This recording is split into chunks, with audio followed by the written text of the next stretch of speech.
ان معاملات کو ہینڈل کرنے کے لیے تو پھر لوگ یہی کہیں گے کہ صوبائی حکومت تو پھر لیپ ٹاپ اسکیم تک محدود ہو گئی. نہیں, ایسا نہیں ہے. مثال کے طور پر جو کچھ کراچی میں کئی عرصے سے ہو رہا ہے, روزانہ ٹارگٹ کلنگز ہو رہی ہیں, وہاں کوئی گورنر راج لگا ہے. But we hold the chief minister squarely responsible for that. ہم قائم علی شاہ صاحب کے اوپر ہمیشہ ذمہ داری ڈالتے ہیں, وہ آگے سے ان کا رد عمل جو بھی ہو, لیکن صوبے کا جو منتظم اعلیٰ ہے, صوبے کا منتظم اعلیٰ, اس کی ذمہ داری ہے لا اینڈ آرڈر مینٹین کرنے کی صوبائی ذمہ داری ہے, لیکن اس کے لیے اس کو ضرورت ہوتی ہے مدد کی جو فیڈرل ایجنسیز ہیں ان کی بھی. اس کے بغیر نہیں ہو سکتا. اس کے بغیر مشکل پیدا ہوتی ہے, ناممکن نہیں ہے لیکن مشکلات پیدا ہوتی ہیں. فرسٹ لائن آف ڈیفینس آپ نے فرمایا, اور آپ یو سیزن پولیٹیشین, اور آپ نے بہت اونچ نیچ دیکھی ہے پاکستان کی سیاست میں. فرسٹ لائن آف ڈیفینس جو ہے وہ پولیس مثلاً ہوتی ہے. آپ کی پولیس کی اپنی انٹیلیجنس موجود ہوتی ہے, سویلین انٹیلیجنس نیٹ ورک آپ کے پاس, سویلینس کے نیچے بڑے تگڑے انٹیلیجنس نیٹ ورک ہوتے ہیں. میرے سامنے کوئی ایسا, ہو سکتا ہے میرے پاس معلومات نامکمل ہوں, عین ممکن ہے, کوئی ایسی ڈاکومنٹ نہیں ہے جس سے مجھے پتہ چلے کہ پنجاب کے اندر پولیس ریفارم کو پچھلے 5 سال میں کوئی ترجیح دی. میں ایک ایگزامپل کوٹ کر رہا ہوں. تھانہ اگر تگڑا ہو, اگر انفارمیشن فلو آپ کا تگڑا ہو, اگر آپ نے صحیح معنوں میں انتظام اپنے ہاتھ میں لیا ہو, 50% آپ پھر بھی حل کر سکتے ہیں. یہ درست ہے, لیکن یہ جو ہے نا جی, اگر پولیس کی کارکردگی بہتر کرنی ہو تو اس کا پروونشل لیول کے اوپر بھی اثر ہے, لیکن وہ کنفائنڈ ہوتی ہے اپنے پولیس اسٹیشن کے ایریے تک. یہ جو ایشو ہے یہ بڑا ایشو ہے. اس میں اس کی جو حدود ہیں وہ ریجنل بھی ہیں, انٹرنیشنل بھی ہیں. ان کو سامنے رکھتے ہوئے اگر آپ اس کا علاج نہیں کریں گے تو صرف یہ پولیس اسٹیشن کا یا آر پی او کا یا سی پی او کا نہیں ہے. تو جب تک مرکز سے مدد نہیں ملے گی آپ کو, مرکز جو ہے بغیر نہیں, جب تک کہ مرکز کوآپریٹ صوبوں کے ساتھ نہیں کرے گا, مرکز ایفیشنسی نہیں دکھائے گا, مرکز ایسے لوگوں کو تعینات نہیں کرے گا جو ایفیشینٹ ہوں, جو ٹرینڈ ہوں, بجائے اس کے کہ وہ آپ اپنے دوستوں کو نوازتے رہیں. اور جیسے یہ ریلوے ہے تو پھر اسٹیل ملز ہے, اور ان اداروں کے او جی ڈی سی ہے, ان کے سربراہ کافی عرصے سے لوگ یہ کہہ رہے ہیں کہ وہاں ایسے لوگ لگائیں جو اس ہیمریج کو روک سکیں, لیکن ابھی تک وہاں کوئی تبدیلی نہیں ہو رہی. لیکن اسی طریقے سے جو اوپر آپ بندے لگاتے ہیں, آپ اس میں سے جو آپ کے پاس بیسٹ مٹیریل موجود ہے آپ اس سے کام لیں.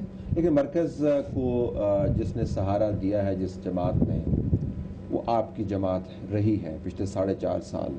4.5 سال تو نہیں رہی, پہلے 2-2.5 سال رہی ہے. اس کے بعد عملاً سہارا تو دیا نا. نہیں, آپ نے ترمیمیں پاس کروائیں, آپ نے ان کے ساتھ ان کو ہر مشکل وقت میں آپ نے ایک اچھی اپوزیشن کا کردار ادا کرتے ہوئے. Let me share a perception which you, ہو سکتا ہے ریالٹی سے اس کا کوئی تعلق نہ ہو. ہماری ایک ویب سائٹ ہے سچ, اور یہ سوشل میڈیا میں ایک چھوٹا سا ہم نے سیمپل کیا تھا, اور سوال ہم نے بڑا دلچسپ ڈالا تھا کہ کیا آپ کے خیال میں راجہ پرویز اشرف کو نیا پرائم منسٹر بنانے میں پی ایم ایل این کا کوئی ہاتھ ہے یا نہیں ہے. 300 کا ووٹ کا سیمپل ہے, ایڈمیٹڈلی چھوٹا سیمپل ہے. 71% سیڈ یس وی بلیو کہ indirectly P M L N جو ہے وہ پیپلز پارٹی کو فیسیلیٹیٹ کر رہی ہے by not being a strong opposition. So that's how you're supporting them.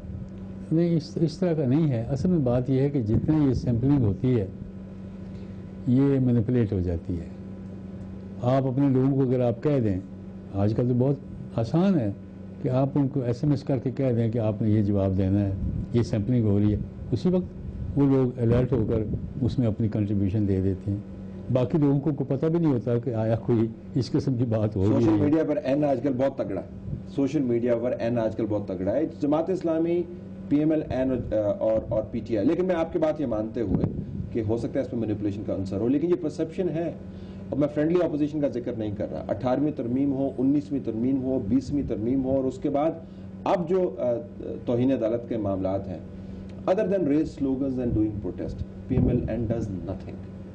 اس میں میں نہیں سمجھتا کہ پی ایم ایل این نے کوئی کسر چھوڑی ہے یہ ڈوئل نیشنلٹی کے اوپر, یا یہ جو انہوں نے توہین عدالت کے جو نیا وہ لائے ہیں. کیا کیا پی ایم ایل این نے توہین؟ ذرا اس پہ مجھے سمجھائیں نا جی, کون سا ایسا بڑا واقعہ ہے جو ایسا میری نظر سے نکل گیا ہے آپ نے توہین عدالت پر کیا کیا؟ پروٹیسٹ کیا، واک آؤٹ کیا؟ نہیں، واک آؤٹ نہیں کیا. ہم نے ایک ایک شک کے اوپر پارلیمنٹ کے اندر رہ کر ہم نے اس کی مخالفت کی ہے، دلائل دیے ہیں، اور اس کا نتیجہ یہ نکلا کہ ماس و پیپلز پارٹی اپنے ووٹوں کے، جو اس کے پاس خاصی ووٹیں تھیں، ان کے اندر بھی لوگوں نے یہ تسلیم کیا ہے کہ جو کچھ یہ کہہ رہے ہیں وہ درست کہہ رہے ہیں، اور یہ اسٹرائک ڈاؤن ہو جائے گا، یہ آئین کے خلاف ہے، یہ اس موقع کے اوپر ملک کی سالمیت کے خلاف ہے جس طرح یہ کر رہے ہیں، اور اس سے جو ٹکراؤ کی صورت پہلے پیدا ہوئی تھی اس میں اب یہ خود قدم بڑھا رہے ہیں، اس کو خود ایکسنچویٹ کر رہے ہیں، اور یہ ایسے نتیجے تک پہنچنا چاہتے ہیں جو کسی کو بھی شاید قابل قبول نہ ہو.